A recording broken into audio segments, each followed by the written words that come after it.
징계가 아들로 대우라는 게 무슨 뜻이냐면요. 왕권을 주시고 하나님이 아들로 대우했어요. 아니, 아들로 삼는 거죠. 하나님과의 관계가 아버지와 자녀의 관계예요. 구약과 신약 성경을 읽다 보면은요, 이스라엘 백성을 하나님의 백성으로 주로 지칭하지 아들로 지칭할 때가 드물어요. 그러니까 아버지와 아들의 관계의 개념은요, 주로 어디서 하냐면 신약 성경에 써요. 이렇게는 설명해요. 남편과 아내로는 설명해요. 호세아서를 읽으면 남편으로 설명하고 아내로 설명해요. 그리고 나머지 부분들은 거의 다 하나님의 백성으로 설명하고 하나님은 왕으로 설명해요. 임금과 신하의 관계로 주로 설명하는데 지금 성전을 기준으로 설명할 때는요, 아버지와 아들의 관계로 설명해요. 가장 큰 복은 뭘까요? 하나님의 자녀, 하나님이 우리 아버지가 된다는 거예요. 그러니까 하나님 아버지와 우리는 군신 관계라기보다는 부자 관계. 그래서 예수 믿는 사람이 가난해도 부자가 될 수 있는 건 뭐냐면 하나님 아버지하고 우리가 부자 관계니까 부자인 거예요. 그 단어도 부자지만요, 하나님이 진짜 부자잖아요. 그러니까 우리는 부자가 될 수 있는 방법은 하나님을 아버지로 섬기는 것이죠.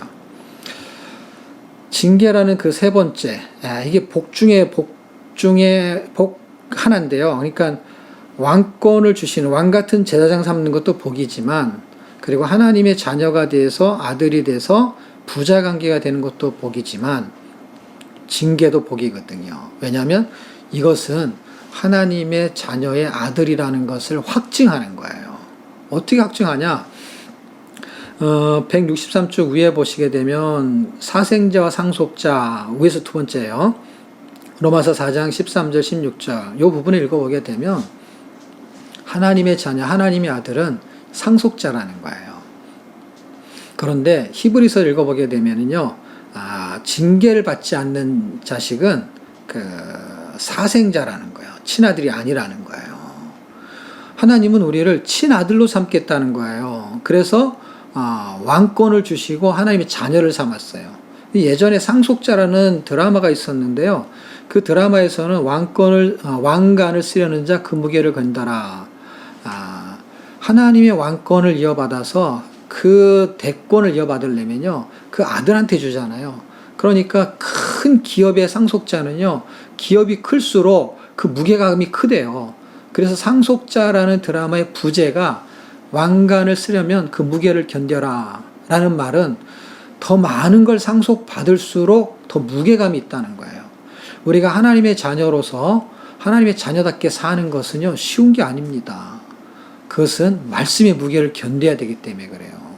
사실 지키기 힘든 것들이요, 그것을 지켜내는 것은 그분의 자녀이기 때문에 지켜내고, 그리고 지켜낼수록 그분의 자녀인 것이 확증이 되는 거거든요. 그분은 징계와 훈련을 통해서 우리가 하나님의 자녀라는 것을 증명하시는 거고, 우리는 그 징계를 달게 받으면서 그 훈련에 임하면서 우리가 그렇게 살아내는 것은 우리가 그분의 자녀라는 것을 또한 우리 자신이 확증하고 인정하는 것이죠. 신약성경 히브리서의 내용을 우리가 한번 읽어보게 되면요, 너희가 참음은 징계를 받기 위함이라. 하나님이 아들과 같이 너희를 대우하시나니 어찌 아버지가 징계하지 않는 아들이 있으리요. 징계는 다 받는 것이오늘 너희에게 없으면 사생자요 친아들이 아니니라. 굉장히 중요한 복은 우리가 하나님의 자녀가 되었다는 것이고, 우리가 이해할 수 없는 것 같지만 정말 자기 자식은 우리가 훈련하잖아요. 그리고 그 집안이 명문가 집안일수록 그 훈련의 농도가 짙다는 거 아십니까? 학교도요, 좋은 학교가 있고 안 좋은 학교가 있어요. 좋은 학교는 이상하게 도시락 2개를 싸가야 돼요. 왜? 공부를 많이 시키거든요. 그런데 사람들은 그런 학교를 가려고 해요. 왜냐하면 그 학교가 좋은 학교라는 거예요. 하나님이 우리에게 뭔가를 자꾸 요구하신다라는 것은요, 예수 믿고 나서 이거 해라 저거 하지 마라 하는 게 불편할지 모르겠어요. 그런데 학교는 그런 학교를 가려고 해요. 근데 이런 하나님이 그런 학교의 학장님과 같이 뭔가를 그 수준을 자꾸 높여주려는 것처럼, 그 수준이 내가 거룩하니 너희도 거룩하라, 수준을 하나님 수준이죠.